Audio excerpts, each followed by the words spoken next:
गांव के पुराने बरगद के पेड़ के नीचे बैठे रामलाल के हाथ में एक पुरानी चिट्ठी थी। चिट्ठी पर धूल जम चुकी थी, किनारों से फटी हुई थी, लेकिन उसमें छिपी भावनाएं आज भी उतनी ही ताज़ा थीं। यह चिट्ठी उनकी पत्नी शांति ने उन्हें लिखी थी जब वह शहर नौकरी करने गए थे। रामलाल आज 80 बरस के बूढ़े हो चुके थे। उनकी आंखें धुंधली पड़ गई थीं, हाथ कांपते थे, पर दिल में अभी भी उस चिट्ठी के हर शब्द जिंदा थे। चिट्ठी में लिखा था, रामलाल, घर जल्दी लौट आना, बच्चों को तुम्हारी बहुत याद आती है।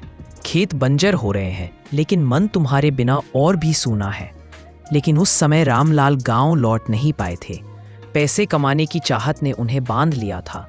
बच्चे बड़े होते गए, पत्नी इंतजार करती रही और चिट्ठियां आती जाती रहीं।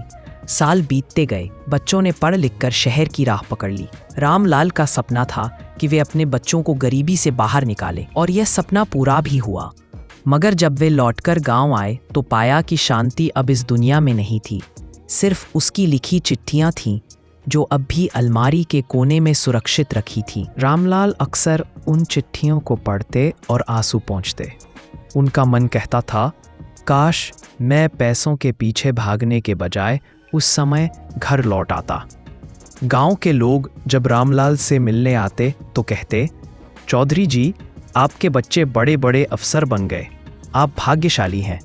रामलाल मुस्कुरा देते, लेकिन उनकी आंखों की नमी किसी को दिखाई नहीं देती। एक दिन उनका पोता रवि गर्मियों की छुट्टियों में गांव आया।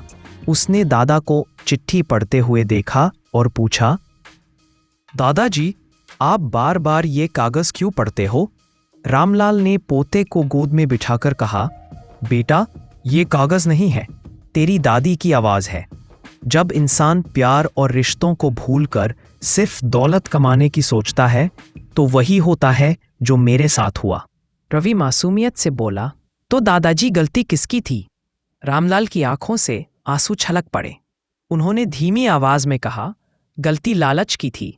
मैंने समझा था कि पैसा ही सब कुछ है, पर असल खुशी तो परिवार की मुस्कान में है।